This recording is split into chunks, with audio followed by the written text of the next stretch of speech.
Hello and welcome to Codex Lore. I'm coming back to this series, and this is because someone left a comment on a previous video on asking to explain how or what happens to ships when entering warp, and it's led to a lot of research, and I'm still doing it on the warp itself because I can't keep a direct train of thought to save my life. And the best way to describe the warp, I find, is to explain the Great Game, and I shall be doing this by reading out from the 5th edition Chaos Demons Codex, the part on the Great Game. Then of course I'll give my thoughts and whatnot afterwards. The Great Game. The realm of chaos is not merely the home of the dark gods, it is also their battlefield, the arena for the chaos gods' great game of supremacy. The chaos gods are constantly at war with one another, vying for power amid immaterial planes. Despite their myriad differences, the great gods of chaos have the same goal: total domination. Such absolute power cannot be shared, especially amongst gods. With the ebb and flow of energy within the warp, the power of Chaos Gods expands and contracts, and his realm will shift accordingly. For periods, one god may dominate the others, fed by its own success, leeching its foe's energy for its own growth. Ultimately, the other god will ally against the dominant force, and through combined efforts reduce him in power, until another of their number rises in prominence.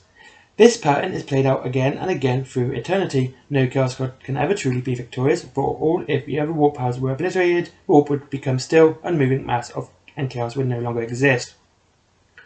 When the gods warp, the immaterial trembles, and the warp storms bellow across the galaxy. Within the realm of chaos, hordes of demons are sent forth to do their master's bidding, and the lands of the gods drain and heave at each other's physical assault. Possessed of personality and intelligence, the demons of chaos aspire to draw favour, warp energy from their master, and often launch attacks of their own into the lands of rival demons. Khorne's demons advance as a great legion, accompanied by blaring horns beneath brazen banners and the whips of the bloodthirsters, urging on rank upon rank of vicious bloodletters with raw anger and violence. The legions of Khorne cut a swath through the enemy territory, the blood spilt by their attacks, polluting the realm of the enemy, turning it into Khorne's wasteland. When Nurgle's minions are set free, they march forth to spread disease and decay. Sonorous chanting and the rusted clangs of 1,000 barrels herald their attacks. While the army advances under an impenetrable swarm of flies, the noxious poxes and pestilence of the great unclean ones kill everything in their path, rendering it down to mulch from which evil-smelling fungi and plants erupt. Slaanesh attacks a more insidious manner, as might be expected.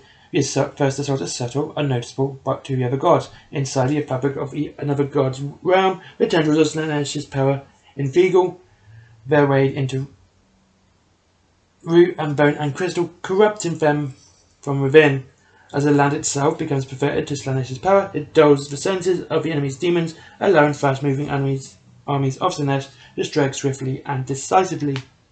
Tzeentch is perhaps the most dangerous of all Chaos Gods, for he will create a weakness to exploit before attacking. Through plotting and innuendo and magic, Tzeentch frequently sets the other gods to war with each other. He waits patiently to see how these conflicts progress, and when the time is right, his pink horrors and laws of change sweep forward upon a carpet of magic, striking the weakest of the contenders with magical blasts and warping power.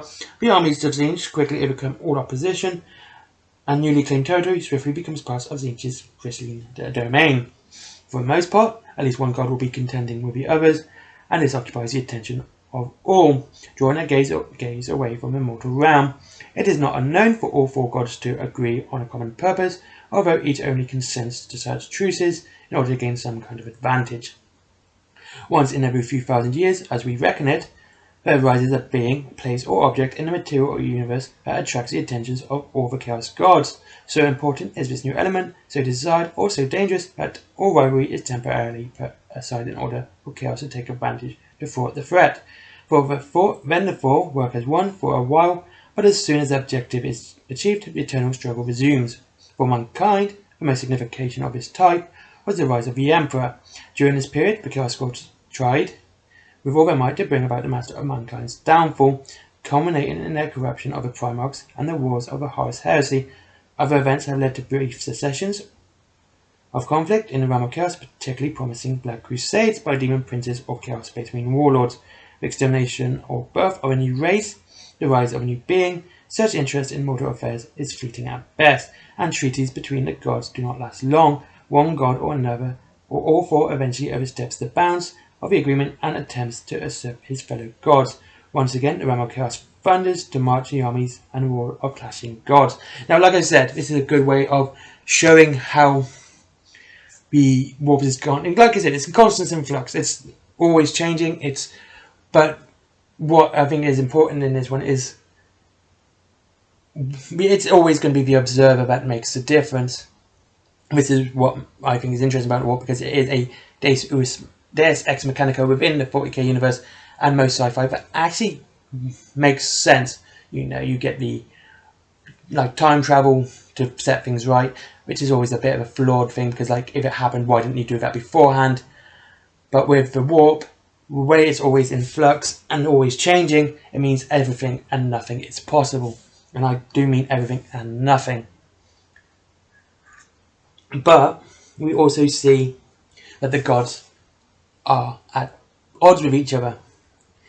This is very important within the 40k universe because of the constant war within the material realm as well.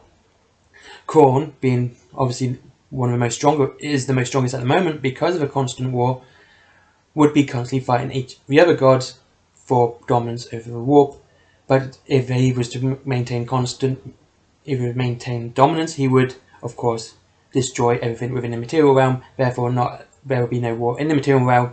Therefore, there will be no war in the warp.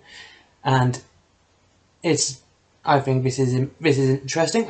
I really enjoy that sort of thing where it creates a symbiotic relationship which we don't really see. But no matter how powerful a god gets, it's going to be disadvantageous to it within the material realm, therefore causing its own demise within its own realm. And it's very clever by the way it's been done, and I think it's like I said, let's go back to that. Like I said, Khorne was probably the most dominant one at the moment because of the constant war within the 40k galaxy, and once the other gods are gone and there's only Khorne, there'll be no need for the other gods in the material realm, and therefore there'll be no war in the material realm, and there'll be no Khorne in the immaterial.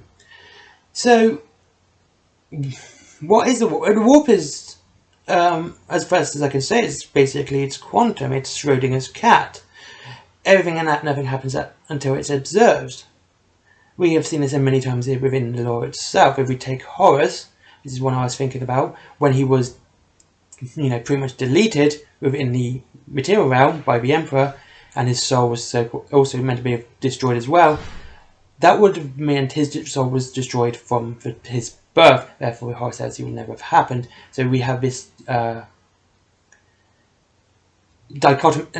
this issue where if his soul was completely destroyed and therefore never happened, that means the Horus Heresy would never happen either. This is my issue with time travel, basically, anyway. And therefore, we'd have this entire new universe where the Horus Heresy never happened, and the Emperor managed to make humanity dominant within that universe. And we start going into the multiverse theory, which is something which we see within the 40k universe and has been said upon many times within the lore. There is multiverses in the 40k universe, and this was also touched upon with the video games as well. We have, if you say like Dawn of War, any of the sequels, which you can play as more than one race, such as Dark Crusade, and you take the Eldar to victory, which is not the canonical ending, but it is an ending, which means there is an ending where the Eldar won that, and the Space Marines lost. Where the canonical one within the 40k universe, of course, is the Space Marines winning, and not the Eldar, but both endings exist. And this is how the warp works.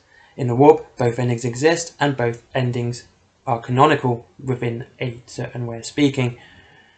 Again, we can see with Slaanesh. Slaanesh was born after the Unification Wars. This we know because it was the birth of Slaanesh creating the Eye of Terror, which allowed the Emperor of Mankind to set forth within the galaxy, because all the warp storms abated, because the Eye of Terror took them all away. But Slaanesh, of course, has been about before that. shows that Slanesh and the warp is everywhere and nowhere. It's all times and no times. It's everything and nothing. It only happens when it is observed. And this is what I like. And this is why I like the warp so much, because no matter what happens within the warp, it will always make sense. And it can be easily applied to the lore when used that way. You can't just say warp shenanigans, but even though warp shenanigans is a good get out, because eventually, because everything and nothing is true, it is true and false at the same time. I don't like talking this sort of contradictory manner, but that's the way warp is. It's a contradiction in terms, because let's go back to the fight with the old ones versus the Necrons. The warp was meant to be still, and it was that caused the warp to become the warp. Prior, it was the Sea of Skulls. It was meant to be calm, but after that, it became, because of the bloodshed that was caused, it became this toiling mass. But of course, that means the Chaos Gods had to exist back then, even though they didn't, and they did exist, and they didn't, and this is where people I find it particularly hard to explain, other than literally saying you just think about Schrodinger's cat, and it is basically that. The cat is both alive and dead until it is observed. So the Chaos Gods are both existent and non-existent until they are observed. Yes, demons and such can be brought into the materium, but they have to abide by physical laws. Within the warp, they don't. So they can exist and not exist at the same time. And once again, once they're brought into the materium realm, we obviously have an observer there, so they now exist, and we have a definitive answer. And I'm trying not to get too metaphysical with this, and it's trying to be really hard, and I'm doing a lot more research on the warp to try and get a clearer answer, and it's mind-boggling at the best of times. So that's, like I said, the Great Game is interesting because it shows that the Chaos Gods can never be supreme dominance, because it will destroy all the Chaos Gods. I mean, this could have been the Emperor's goal at the end, because in knowing that it needed one of the Chaos Gods to become dominant to destroy itself. Even like if everything rotted and only Nurgle existed in this one, after all the rot has set aside and things have grown and life has come back, things change, and then of course Nurgle will no longer will no longer exist, because after that changes started to happen, and Nurgle would have killed himself because of that. Same with Slanesh, and same with Tzeentch. If things constantly change, as in the old saying goes, the more things change, the more they stay the same. Anyway, thank you very much for watching. I hope you enjoyed this video of this kind of a brief glimpse on the warp. I really want to go more into this, and I'm really tempted to do far more onto the warp itself. If you like this video, like, comment and subscribe, and hit the notification bell as always, and I hope to see you all again soon. Links to Forbidden Planet and Element Games. With Element Games you get up to 25% off on your Warhammer are down below as always. You have a great day, and I hope you all enjoy the hobby, and see you all soon.